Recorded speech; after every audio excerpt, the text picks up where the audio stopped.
जय हिंद बंधुओं, स्वागत है आपका हमारे सन्नी कंप्यूटर में। आज जो भी प्रश्न हम लोग देखेंगे वो हमारा टेस्ट सीरीज का चौथा पार्ट है। टोटल 18 या 20 टेस्ट सीरीज होंगे, 18 ही है शायद। तो बारी बारी से उन सभी को हम लोग देखेंगे, प्रैक्टिस सेट को, जो किस तरह के प्रश्न आप लोग के एग्जाम के दृष्टिकोण से महत्वपूर्ण है, और उन सारे प्रश्नों का हम लोग ऑपरेशन करके आगे बढ़ेंगे। ठीक है। ऑपरेशन करने का तात्पर्य यह है कि उसके जो भी हमारा प्रश्न रहेगा उसको इतना तोड़ना है ताकि वो हमें समझ में आ जाए। ठीक है। कंप्यूटर पर आधारित परीक्षाओं के लिए ये सारे प्रश्न महत्वपूर्ण हैं। जो भी कंप्यूटर पर आधारित परीक्षा हो रहे हैं या होंगे, उन सभी के लिए महत्वपूर्ण है। अगर आप तैयारी भी कर रहे हैं या प्राइवेट जॉब भी कर रहे हैं या करने वाले हैं, तो वहाँ भी इन सारी चीज़ों को की ज़रूरत आप लोग को पड़ेगी। ठीक है। जो कंप्यूटर किस तरह से कार्य करता है, इसका मेमोरी क्या होता है, मेमोरी किससे बनता है, इस तरह के और भी ढेरों सारे प्रश्न आप लोगों को आगे देखने को मिलेंगे। ठीक है। तो चलिए बिना देरी किए हुए शुरू करते हैं हम अपने आज की इस क्लास को। हमारा आज का पहला जो प्रश्न है वह कह रहा है कि मेमोरी किससे बनती है। ठीक है।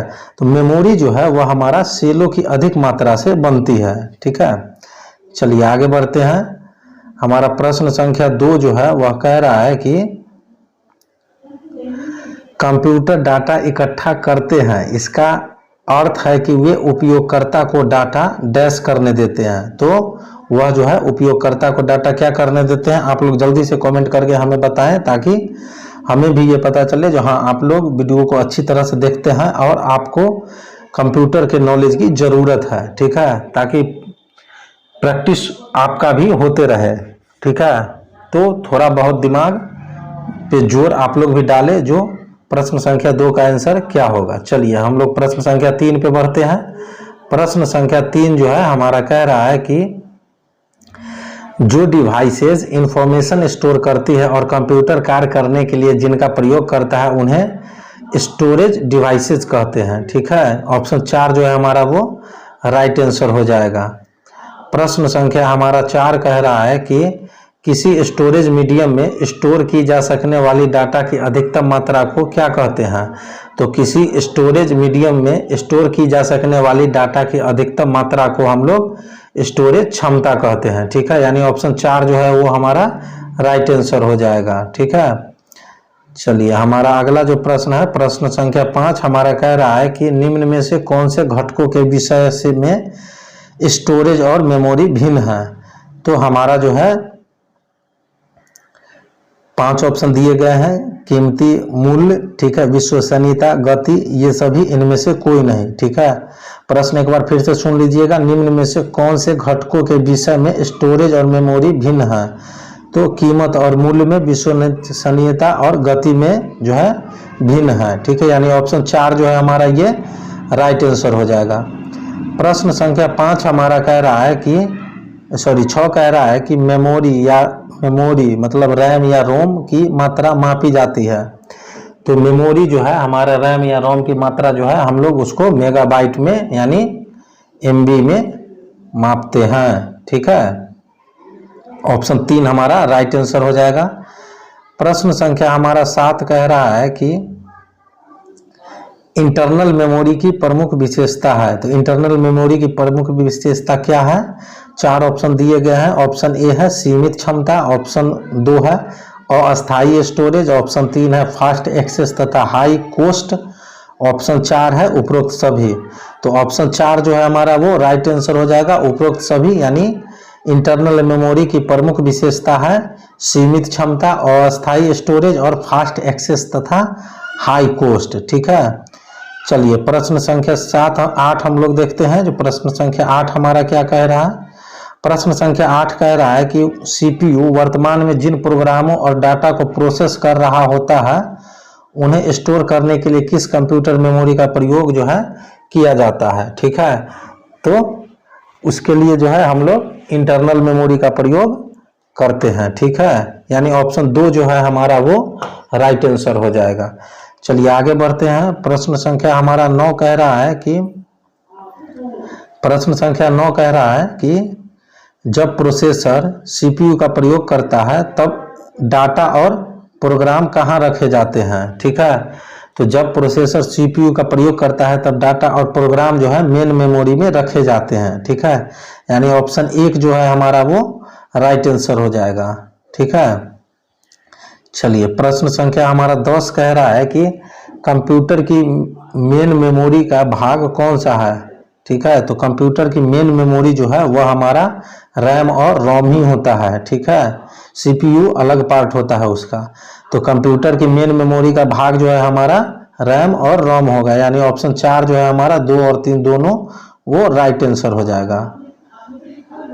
प्रश्न संख्या हमारा 11 कह रहा है कि कंप्यूटर की प्रमुख मेमोरी को डैश भी कहा जाता है। तो कंप्यूटर की प्रमुख मेमोरी को हम लोग जो है 5 ऑप्शन दिए गए हैं, प्राथमिक और प्राइमरी स्टोरेज, दूसरा है आंतरिक मेमोरी, तीसरा है प्राइमरी मेमोरी और चौथा है उपरोक्त सभी, ठीक है। और पांचवा है ऑप्शन हमारा उपरोक्त में से कोई नहीं।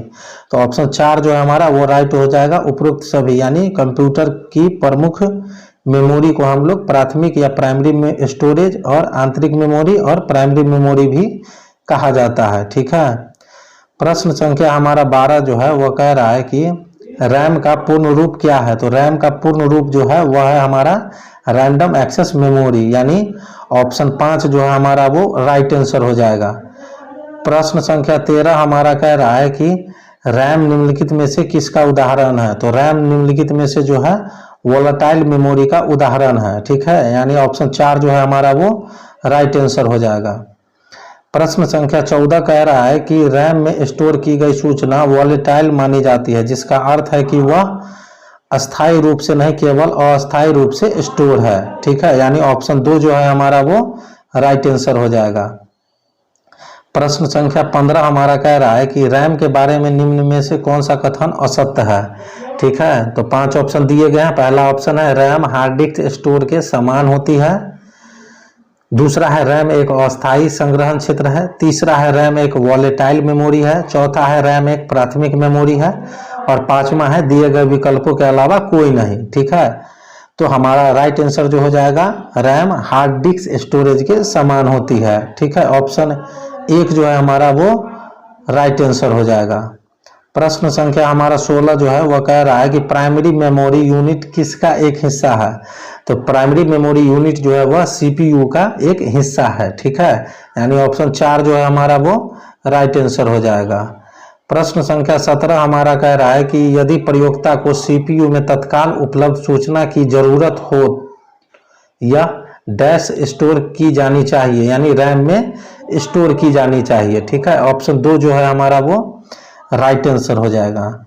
प्रश्न संख्या हमारा 18 जो है वह कह रहा है कि डैश कंप्यूटर की मेमोरी है जहां सूचना अस्थायी रूप से संग्रहित होती है जब इसे प्रोसेसर द्वारा एक्सेस या कार्य किया जाता है, ठीक है।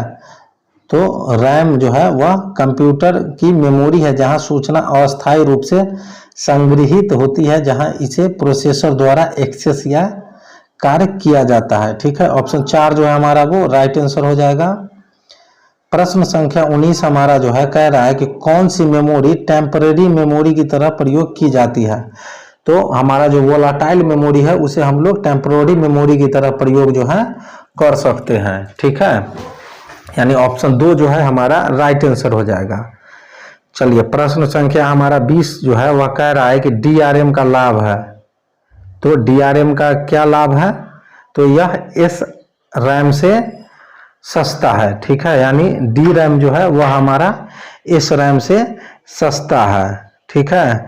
तो ऑप्शन 1 जो है हमारा वो राइट आंसर हो जाएगा। प्रश्न संख्या हमारा 21 जो है वह कह रहा है कि निम्न में से किस मेमोरी चिप की गति अधिक है। तो निम्न में से जो है वह एस रैम की गति जो है, ठीक है, अधिक तेज होता है, ठीक है। यानी ऑप्शन 2 जो है हमारा वो राइट आंसर हो जाएगा। प्रश्न संख्या 22 जो है हमारा कह रहा है कि बिजली बंद कर दिए जाने के बाद जो स्टोरेज अपना डाटा रखती है उसे डैश कहते हैं। तो उसे हम लोग नॉन वोलेटाइल मेमोरी कहते हैं, ठीक है। ऑप्शन 2 जो है हमारा वो राइट आंसर हो जाएगा। प्रश्न संख्या 23 कह रहा है कि कंप्यूटर में स्थित अस्थायी मेमोरी को निम्न में से क्या कहते हैं? तो कंप्यूटर में स्थित अस्थायी मेमोरी को जो है हम लोग रोम कहते हैं। ठीक है, यानी ऑप्शन 2 जो है हमारा वह राइट आंसर हो जाएगा। प्रश्न संख्या हमारा 24 जो है वह कह रहा है कि रीड ओनली मेमोरी की कौन सी विशेषता उसे उपयोगी बनाती है?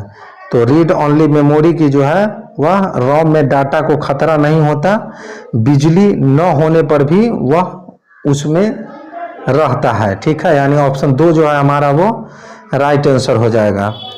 प्रश्न संख्या 25 जो है हमारा कह रहा है कि रोम जो है रीड ओनली मेमोरी में डाटा सिर्फ जो है वह पढ़ा जाता है। ठीक है, यानी ऑप्शन 1 जो है हमारा वह राइट आंसर हो जाएगा। प्रश्न संख्या हमारा 26 जो है वह कह रहा है कि आपके कंप्यूटर में बनी परमानेंट मेमोरी को क्या कहते हैं? तो हमारे कंप्यूटर में जो बनता है परमानेंट मेमोरी उसको हम लोग रोम बोलते हैं। ठीक है, रैंडम रीड ओनली मेमोरी। ठीक है, तो ऑप्शन 2 जो है हमारा वह राइट आंसर हो जाएगा। प्रश्न संख्या 27 जो है हमारा वह कह रहा है कि जब आप पहले एक कंप्यूटर को ऑन करते हैं तब सीपीयू में संग्रहित निर्देशों को प्रयोग में लाने के लिए पहले से तैयार होता है, तो वह क्या तैयार होता है? रोम। ठीक है, यानी ऑप्शन 3 जो है हमारा वह राइट आंसर हो जाएगा। प्रश्न संख्या 28 हमारा कह रहा है कि रोम में उपस्थित अस्थायी प्रोग्रामों को कहा जाता है। तो रोम में उपस्थित अस्थायी प्रोग्रामों को हम लोग पी रोम कहते हैं। ठीक है, यानी प्रोग्रामेबल रीड ओनली मेमोरी। ठीक है, ऑप्शन 2 जो है हमारा वह राइट आंसर हो जाएगा। प्रश्न संख्या हमारा 29 जो है वह कह रहा है कि जब इसमें बिजली बंद हो जाती है तो मेमोरी के कंटेंट्स गुम यानी नष्ट नहीं होंगे, किसमें? तो हमारा 4 ऑप्शन दिया गया है। पहला है हमारा रोम, दूसरा है ईपी रोम, तीसरा है ईईपी रोम। ठीक है, तो ये चारों जो है वह चारों में बिजली बंद हो जाती है तो मेमोरी के कंटेंट जो है गुम या नष्ट नहीं हो सकते हैं। ठीक है, तो ऑप्शन 4 जो है हमारा वो राइट आंसर हो जाएगा। प्रश्न संख्या हमारा जो 30 है वह कह रहा है कि ईपी रोम का क्या उपयोग है? ठीक है, तो ईपी रोम का उपयोग जो है वह रोम के संदेशों को हटाना और पुनः नए बनाना है। ठीक है, यानी ऑप्शन 3 जो है हमारा वह राइट आंसर हो जाएगा।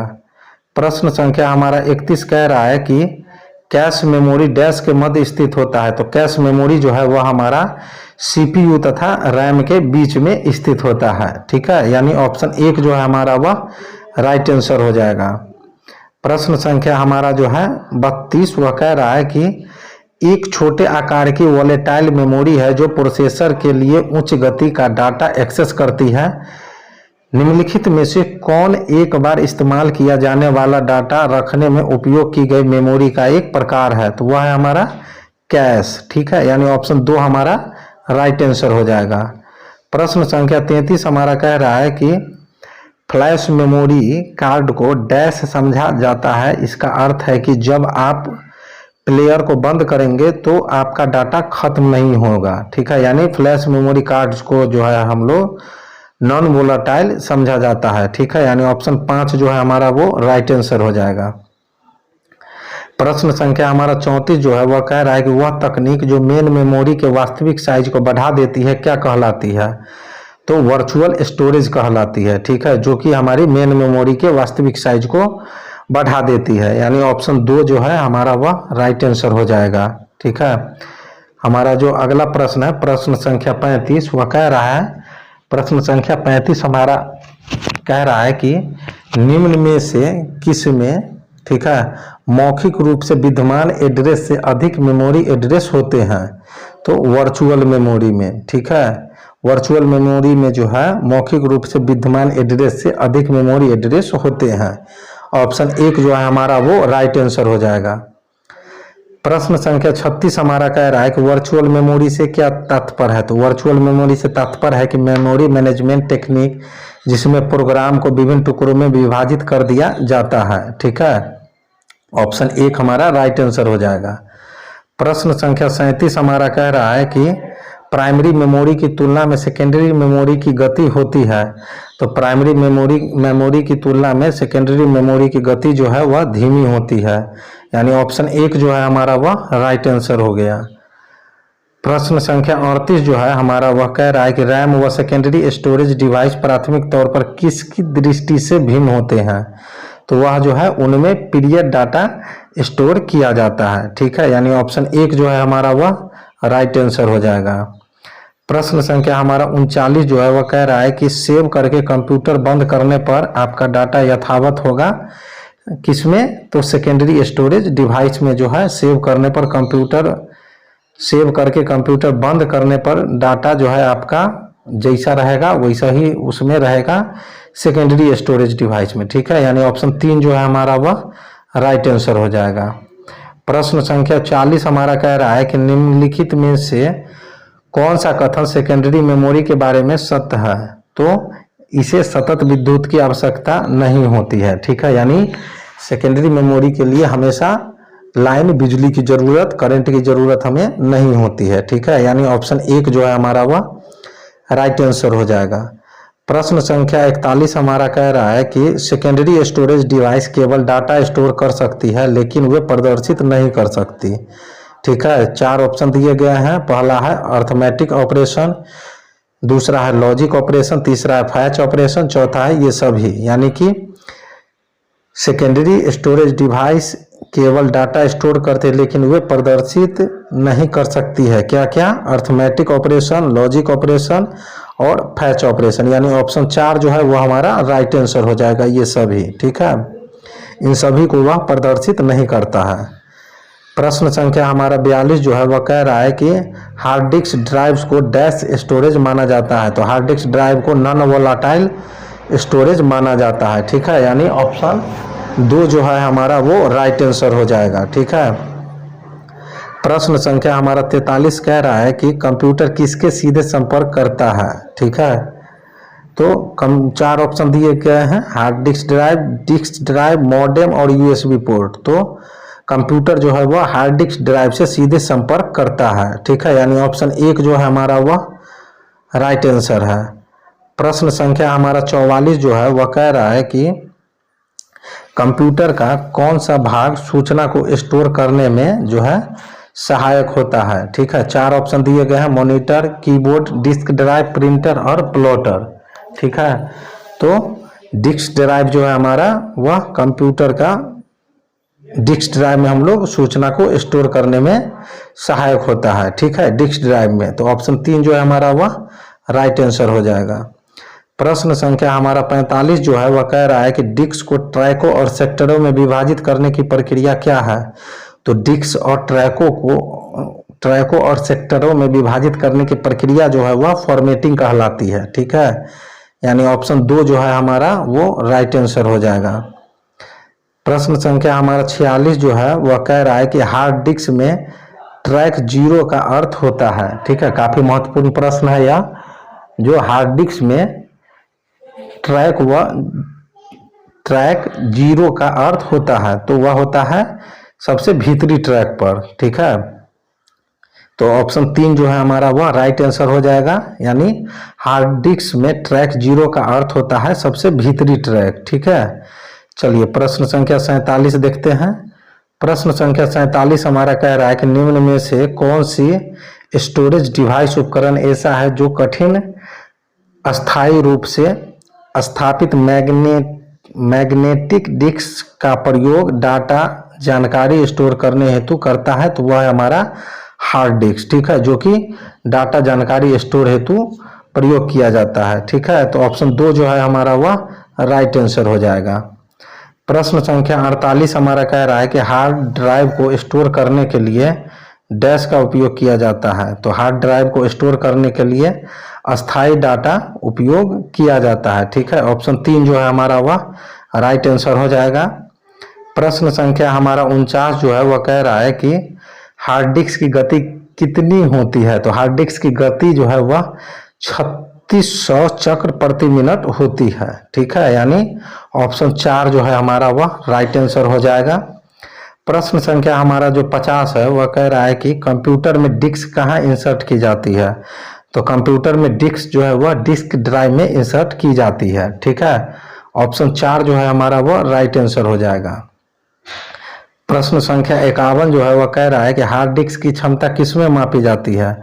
तो हार्ड डिस्क की क्षमता जो है वह गीगाबाइट में मापी जाती है, यानी कि जीबी में। ठीक है, जिस तरह हम लोग पानी और दूध को लीटर में मापते हैं, उसी हार्ड डिस्क की क्षमता जो है हम लोग गीगाबाइट में मापते हैं, यानी ऑप्शन 3 जो है वो हमारा राइट आंसर हो जाएगा। प्रश्न संख्या हमारा 52 जो है वह कह रहा है कि फ्लॉपी डिस्क पर डाटा को रिंग में रिकॉर्ड करना जो है डैश कहलाता है। तो वह सेगमेंट कहलाता है। ठीक है, फ्लॉपी डिस्क पर डाटा को रिंग में रिकॉर्ड करना क्या कहलाता है, सेगमेंट, यानी ऑप्शन 4 जो है हमारा वह राइट आंसर हो जाएगा। प्रश्न संख्या 53 जो हमारा है वह कह रहा है कि फ्लॉपी डिस्क किस प्रकार की मेमोरी है। तो फ्लॉपी डिस्क जो है वह एक्सटर्नल मेमोरी है। ठीक है, यानी ऑप्शन 2 जो है हमारा वह राइट आंसर हो जाएगा। प्रश्न संख्या 54 जो है हमारा कह रहा है कि पर्सनल कंप्यूटर के लिए सबसे प्रचलित स्टोरेज डिवाइस कौन सी है। तो पर्सनल कंप्यूटर के लिए सबसे प्रचलित स्टोरेज डिवाइस जो है वह है फ्लॉपी डिस्क। ठीक है, यानी ऑप्शन 1 जो है हमारा वह राइट आंसर हो जाएगा। प्रश्न संख्या हमारा 55 जो है वह कह रहा है कि डिस्क के उस कंटेंट को क्या कहते हैं जो उसे बनाते समय रिकॉर्ड किया जाता है और जिसे प्रयोक्ता बदल या मिटा नहीं सकता, उसे हम लोग केवल रीड कहते हैं। ठीक है, यानी ऑप्शन 3 जो है हमारा वह राइट आंसर हो जाएगा। प्रश्न संख्या 56 हमारा कह रहा है कि फ्लॉपी डिस्क में डाटा डैश नामक रिंग्स पर रिकॉर्ड किया जाता है। तो फ्लॉपी डिस्क में डाटा जो है ट्रैक्स नामक रिंग्स पर रिकॉर्ड किया जाता है। ठीक है, यानी ऑप्शन 3 जो है हमारा वह राइट आंसर है। प्रश्न संख्या 57 हमारा कह रहा है कि मैग्नेटिक टेप किससे बना होता है। तो मैग्नेटिक टेप जो है वह प्लास्टिक पॉलिस्टर से बना होता है। ठीक है, यानी ऑप्शन 2 जो है हमारा वह राइट आंसर है। प्रश्न संख्या 58 जो है हमारा कह रहा है कि डैश जो है सबसे सामान्य प्रकार की स्टोरेज डिवाइस है। तो मैग्नेटिक जो है वह सबसे सामान्य प्रकार की स्टोरेज डिवाइस है, यानी ऑप्शन 3 जो है हमारा वह राइट आंसर हो जाएगा। प्रश्न संख्या हमारा 59 जो है वह कह रहा है कि निम्नलिखित में से किस में अधिकतम डाटा की मात्रा को स्टोरेज माध्यम में संग्रहित करके रखा जा सकता है। तो वह है मैग्नेटिक स्टोरेज। ठीक है, यानी ऑप्शन 2 जो है हमारा वह राइट आंसर है। ठीक है, चलिए हमारा प्रश्न संख्या 60 जो है वह कह रहा है कि सीडी का शाब्दिक अर्थ क्या है। तो सीडी का शाब्दिक अर्थ होता है कॉम्पैक्ट डिस्क। ठीक है, यानी ऑप्शन 3 जो है हमारा वह राइट आंसर होता है। चलिए प्रश्न संख्या हमारा 61 जो है वह कह रहा है कि स्टोरेज मीडिया जैसे सीडी की सूचनाएं डैश के प्रयोग में लिखती है और पढ़ती है। तो वह है रेड लाइट के लेजर में। ठीक है, यानी स्टोरेज मीडिया जैसे सीडी की सूचनाएं रेड लाइट के लेजर के प्रयोग से लिखती है और पढ़ती है, यानी ऑप्शन 1 जो है हमारा वह राइट आंसर हो जाएगा। ठीक है, प्रश्न संख्या 62 हमारा कह रहा है कि CDRW का पूरा रूप है। तो CDRW का पूरा रूप है, यानी फुल फॉर्म होता है कॉम्पैक्ट डिस्क रीडटेबल। ठीक है, यानी ऑप्शन 5 जो है वह हमारा राइट आंसर हो जाएगा। प्रश्न संख्या हमारा 63 जो है वह कह रहा है कि रियूजेबल ऑप्टिकल स्टोरेज का टिपिकली एक्रोनीम डैश होगा। ठीक है, तो वह होगा CDRW, यानी ऑप्शन 2 जो है हमारा वह राइट आंसर हो जाएगा। प्रश्न संख्या हमारा जो है 64 वह कह रहा है कि CDRW डिस्क डैश है। ठीक है, तो CDRW डिस्क को इरेज और रीराइट जो है वह किया जा सकता है। ठीक है, यानी ऑप्शन 4 जो है हमारा वह राइट आंसर हो जाएगा। प्रश्न संख्या हमारा 65 जो है वह कह रहा है कि कौन से मीडिया में डाटा जानकारी उनमें उपयोगकर्ता द्वारा एक से ज्यादा बार स्टोर करने लिखने की क्षमता है। तो वह है CDRW डिस्क में। ठीक है, यानी ऑप्शन 2 जो है हमारा वह राइट आंसर हो जाएगा। प्रश्न संख्या 66 हमारा कह रहा है कि स्टोरेज मीडिया के रूप में निम्न में से क्या CD रोम के फायदे हैं। तो बृहत स्तर पर डाटा और जानकारी स्टोर करने का CD रोम का कम खर्चीला एक्सपेंसिव तरीका है, ठीक है, यानी ऑप्शन 1 जो है हमारा वह राइट आंसर हो जाएगा। प्रश्न संख्या 67 हमारा कह रहा है कि ऑप्टिकली पढ़ी जाने वाली फ्लैट मेटालिक डिस्क जिसमें अस्थायी रूप से बहुत सी इंफॉर्मेशन स्टोर की जाती है उसे कहते हैं, तो उसे हम लोग CD रोम कहते हैं, ठीक है।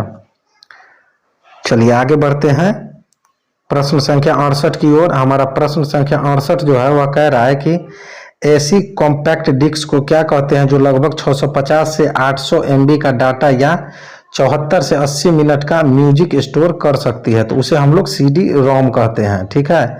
ऑप्शन 2 जो है हमारा वह राइट आंसर हो जाएगा। प्रश्न संख्या 69 जो है हमारा कह रहा है कि एक CD रोम और CD RW में क्या अंतर है। काफी महत्वपूर्ण प्रश्न है और आप लोग कमेंट करके हमें इस प्रश्न का आंसर बताएंगे, ठीक है, ताकि आप लोगों का भी प्रैक्टिस स्टार्ट रहेगा, ठीक है। चलिए आगे बढ़ते हैं प्रश्न संख्या 70 की ओर। प्रश्न संख्या 70 जो है हमारा वह कह रहा है कि DVD क्या है, तो DVD जो है वह डिजिटल वीडियो डिस्क होता है, ठीक है, यानी ऑप्शन 1 जो है हमारा वह राइट आंसर हो जाता है। प्रश्न संख्या 71 जो है हमारा कह रहा है कि निम्न में से कौन सा स्टोरेज डिवाइस उपकरण उदाहरण है, ठीक है, तो ये सभी जो है यानी चुंबकीय magnetic disc, tape, DVD disc, ये सभी जो है स्टोरेज डिवाइस यानी कि उपकरण है, स्टोरेज डिवाइस का उपकरण है, ठीक है, यानी ऑप्शन 4 जो है हमारा राइट आंसर हो जाएगा। प्रश्न संख्या 72 जो है हमारा वह कह रहा है कि DVD डैश का उदाहरण है, तो DVD जो है वह ऑप्टिकल डिस्क का उदाहरण है, यानी ऑप्शन 2 जो है हमारा वह राइट आंसर हो जाएगा, ठीक है। प्रश्न संख्या जो है हमारा 73 वह कह रहा है कि ब्लू रे डिस्क का प्रयोग किस में किया जाता है, तो ब्लू रे डिस्क का प्रयोग जो है प्ले स्टेशन 3 में किया जाता है, यानी ऑप्शन 1 जो है हमारा वह राइट आंसर होगा, ठीक है। प्रश्न संख्या 74 हमारा कह रहा है कि पेन ड्राइव है, तो पेन ड्राइव क्या है, तो एक हटाई जाने वाली द्वितीय स्टोरेज यूनिट है, ठीक है, यानी ऑप्शन 3 जो है हमारा वह राइट आंसर हो जाएगा। प्रश्न संख्या हमारा 74 जो है वह कह रहा है कि 3.5 इंच वाली फ्लॉपी डिस्क की क्षमता है, ठीक है, तो 3.5 इंच वाली फ्लॉपी डिस्क की क्षमता जो है वह है 1.44 MB, यानी ऑप्शन 5 जो है हमारा वो राइट आंसर हो जाएगा, ठीक है। चलिए हमारा अगला जो प्रश्न है प्रश्न संख्या हमारा 76 वह कह रहा है कि ठीक है स्टोरेज डिवाइस निम्न में से कौन सी नहीं है, तो स्टोरेज डिवाइस जो है वह 5 ऑप्शन दिए गए हैं, CD, DVD, floppy disk, printer और हार्ड डिस्क, ठीक है। तो प्रिंटर जो हमारा है वह स्टोरेज डिवाइस नहीं है, प्रिंटर में हम कुछ भी स्टोर नहीं कर सकते हैं, जबकि CD, DVD, फ्लॉपी डिस्क और हार्ड डिस्क में हम लोग डाटा स्टोर करके रख सकते हैं, यानी ऑप्शन 4 जो है हमारा राइट आंसर हो जाएगा। प्रश्न संख्या 77 जो है हमारा वह कह रहा है कि स्टोरेज डिवाइस का मुख्य फोल्डर क्या कहलाता है, तो स्टोरेज डिवाइस का मुख्य फोल्डर जो है वह रूट डायरेक्टरी कहलाता है, ठीक है, ऑप्शन 3 जो है वह हमारा राइट आंसर हो जाएगा। प्रश्न संख्या 78 जो है हमारा कह रहा है कि सेकेंडरी स्टोरेज मीडिया से हार्ड डिस्क में सॉफ्टवेयर प्रोग्रामों को कॉपी करने की प्रक्रिया को क्या कहते हैं, तो उसे हम लोग इंस्टॉलेशन कहते हैं, ठीक है, ऑप्शन 4 जो है हमारा वह राइट आंसर हो जाएगा। प्रश्न संख्या 79 जो है हमारा कह रहा है कि किसी मेमोरी डिवाइस में कौन सा सर्किट इस्तेमाल किया जाता है, ठीक है, तो मेमोरी डिवाइस में जो है फ्लिप फ्लॉप जो है सर्किट का इस्तेमाल किया जाता है, ठीक है, यानी ऑप्शन 3 जो है हमारा वह राइट आंसर हो जाएगा। प्रश्न संख्या 80 जो है हमारा वह कह रहा है कि किसी स्टोरेज लोकेशन को आइडेंटिफाई करने के लिए प्रयुक्त नाम या नंबर को डैश कहते हैं, तो उसको हम लोग एड्रेस कहते हैं, ठीक है, यानी ऑप्शन 3 जो है हमारा वह राइट आंसर हो जाएगा। प्रश्न संख्या हमारा 81 जो है वह कह रहा है कि 1 बिट से अभिप्राय है, तो 1 बिट से अभिप्राय है डिजिटल सूचना की सबसे छोटी इकाई, ठीक है, यानी ऑप्शन 4 जो है हमारा वह राइट आंसर हो जाएगा। प्रश्न संख्या हमारा 82 जो है वह कह रहा है कि निम्नलिखित में से कौन सा सत्य है, ठीक है, तो हमारा ऑप्शन 1 है बाइनरी नंबर से बाइट एक सिंगल डिजिट होती है, दूसरा है बिट डिजिटल नंबर्स के एक समूह को रिप्रेजेंट करता है। तीसरा है 8 डिजिट के बाइनरी नंबर को बाइट कहते हैं। चौथा है हमारा 8 डिजिट के बाइनरी नंबर को बिट कहते हैं। और पांचवा है हमारा उपरोक्त में से कोई नहीं। ठीक है, तो ऑप्शन 3 जो है हमारा वो राइट आंसर हो जाएगा। 8 डिजिट के बाइनरी नंबर को बाइट कहते हैं। ठीक है, चलिए आगे बढ़ते हैं। प्रश्न संख्या हमारा जो 83 है वह कह रहा है कि डैश का प्रयोग कंप्यूटर मेमोरी तथा floppy disk, CD ROM drive, ठीक है, तथा हार्ड ड्राइव की संग्रहण क्षमता को मापने के लिए किया जाता है। तो वह है हमारा बाइट्स। ठीक है, यानी ऑप्शन 1 जो है हमारा वह राइट आंसर हो जाएगा। हमारा प्रश्न संख्या 84 जो है वह कह रहा है कि निम्नलिखित में से कौन सी वैध मेमोरी यूनिट नहीं है। तो हमारा ILB जो है वह वैध मेमोरी यूनिट नहीं है। ठीक है, ऑप्शन 1 जो है हमारा वो राइट आंसर हो जाएगा।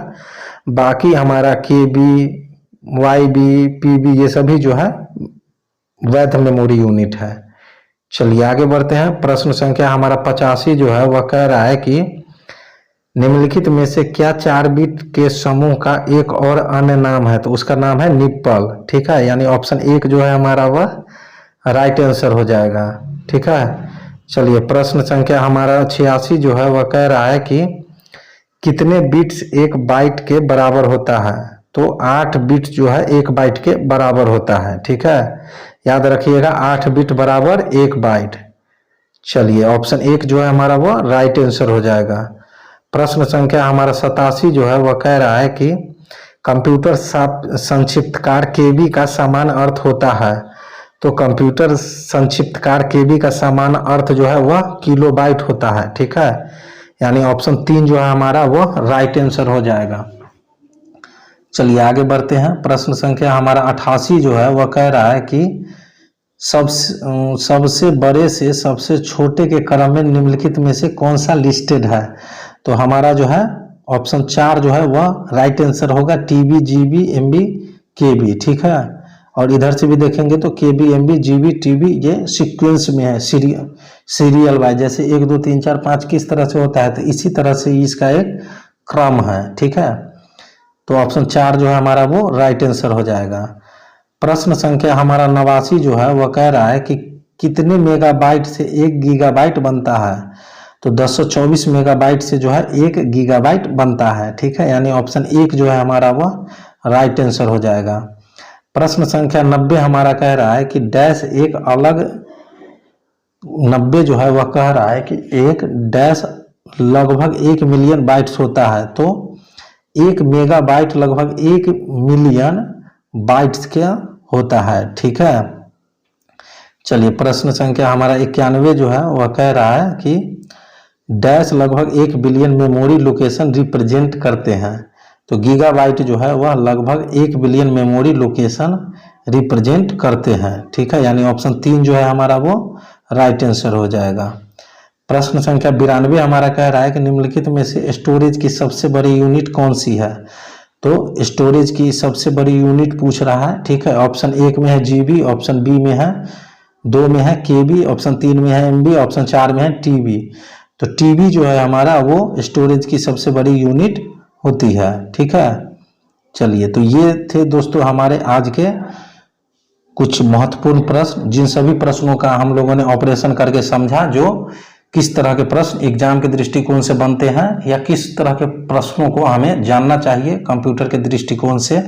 हमारे पास इतनी जानकारी होनी चाहिए ताकि अगर हम कहीं सरकारी या प्राइवेट भी जॉब करने जाएं तो वहां हमें दिक्कतों का सामना न करना पड़े। ठीक है, तो आप लोग इन सारे टॉपिकों को, जो भी हमारे अभी तक 92 प्रश्न अभी तक डिस्कस किए हैं इस वीडियो में, इस सीरीज में, उन सभी को हम लोग अच्छे से समझें। ठीक है, और एग्जाम में जाने से पहले बार बार इस वीडियो को देखें ताकि आप लोग को अच्छे से समझ में आ जाए जो किस तरह के प्रश्न एग्जाम के दृष्टिकोण से बनते हैं। ठीक है, तो इसी तरह के सीरीज आप लोग के लिए आते रहेगा प्रश्नों का। ठीक है, टेस्ट सीरीज। तो मिलते हैं अगले वीडियो में नए सीरीज के साथ। ठीक है, नए प्रश्नों के साथ। तब तक के लिए जय हिंद, जय भारत।